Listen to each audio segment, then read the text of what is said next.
हरिः ओम्। अग्ना विष्णु सजोषसे मा वर्धन्तु वाम् गिरः जुम्नैर्वाजेभिरागतम् वाजश्च मे प्रसवश्च मे प्रयतिश्च मे प्रसितिश्च मे धीतिश्च मे क्रतुश्च मे स्वरश्च मे श्लोकश्च मे श्रावश्च मे श्रुतिश्च मे ज्योतिश्च मे सुवश्च मे प्राणश्च मे पानश्च मे व्यानश्च मे सुश्च मे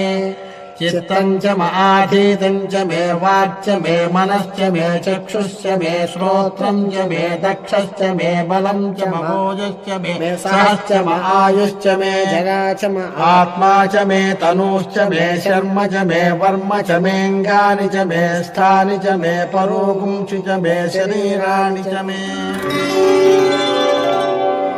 ज्येष्ठ्यम् च आधिपत्यम् च मे मन्युश्च मे भामश्च मे मश्च मे